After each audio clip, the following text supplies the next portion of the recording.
This morning on The Dish, a world traveler whose passion for food is contagious. Adam Richman was born and raised in Brooklyn and loved to sample of the taste that his diverse neighborhood had to offer.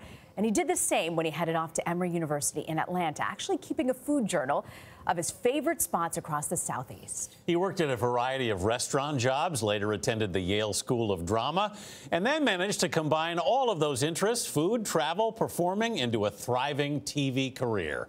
He's been the host of a half-dozen shows and is now the host of Secret Eats with Adam Richman on the Cooking Channel. Adam Richman, good morning. Welcome to The Dish. Thank you so much for having me. Thanks for coming in. This is a spectacular table. Tell us about this spread. Okay, so the quick rundown, of course, we'll start with dessert. So I have my Win the Bake Sale chocolate cake, miso roasted vegetables, ribeye over arugula avocado with some sea salt, edamame sweet corn succotash, and smoked paprika onion rings. And to drink, Alamos Malbec sangria. Don't mind if I do. Absolutely. Exactly. Cheers.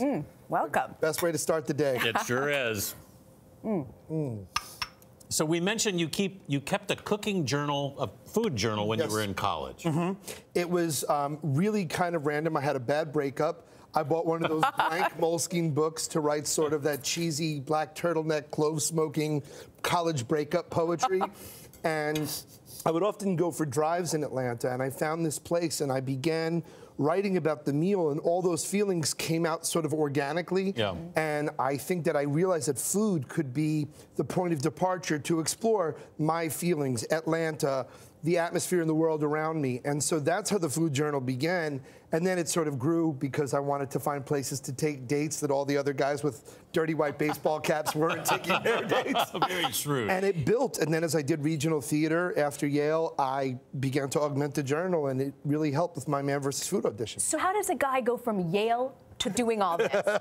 You know, I get that quite a bit. Well, to be fair, I've been working in the food industry since I was 13 in some capacity, actually a little younger. I had a potato chip and lemonade stand that my late father helped me build on the corner of Avenue U and Homecrest Avenue in Brooklyn. But I think that I've always innately been a performer, and I think that having a bit of culinary acumen and an idea of just on-camera comportment and the ability to push the narrative structure of a story, even if that story is of a 10-pound burrito, that, you know, I think that there is a link. Well, as you mentioned, because you had virtually every job there was in food before you went to drama school. Yes, sir. You were a sushi chef, you were a busboy, you did pretty much everything. Yes, sir. But so what propelled you back to drama school? I think that I wanted to truly get the true craft training, and having a master's degree would always allow me the security of being able to teach, and I like teaching. I'm on faculty at a couple of acting schools. Yeah. So I did that, but to be fair, the acting that I was able to do as a result of being a Yale School of Drama graduate ended up taking me to the Cleveland Playhouse, took me to the San Jose Playhouse, took me to the Alabama Shakespeare Festival for a year.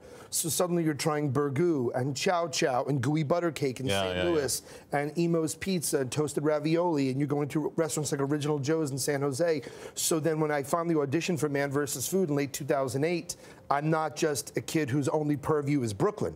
I could actually speak to the nation as a whole. Right. Tell us about your latest show, Secret Eats. So Secret Eats is about hidden restaurants and off-menu dishes all over the world. Right. These are the dishes that you have to have a password to get the dish, or you have to, there's a place in Hong Kong where you have to walk through a hardware store, through the foundation of a building, through the back alley to find a restaurant that was built in the 60s that has amazing, like 3 or 4 menu items, but breathtaking. There's a place in Mexico that's old Mayan gold reliquary in a cave that's 3 stories into the ground. That's now a restaurant. But then there's also places right here in New York. Cienfuegos in the Lower East Side, El Sabroso, brilliant Latin cuisine on a loading dock in the Fashion District. Right. So let's be honest. I'm not some highly trained chef from CIA, and I think that people cotton to my programming because I like being, as the rapper Paul Wall says, the people's champ. Right. So I feel that if I could convey the places that make everyone feel like the man, then I think that that's the appeal. And plus my crew's in the show, and they never get their love, and they work their tushes off, so it's my honor to show them. Speaking of idea. Having you here has been wonderful. I want to ask you if you could sign this. I would be honored. And if you could tell us, if you could share this with anyone, past or present, who would you share this meal with? My dad. My dad passed in '98, and so he saw me on the struggle, and I think he'd be very proud of the way I've taken care of my mom and my stepmom, and I've established a couple of, I've either given awards or grants in his name and in his honor. So, and he was a great cook. So I think my dad would really would like this meal, and it would be nice just to share one more meal with him, I think. This one's for Dad. This one is for Dad. Adam Richman, I want to thank you so much for joining us. Thank you. Your chocolate cake is divine. I might eat Anthony's too at this point. It was incredible.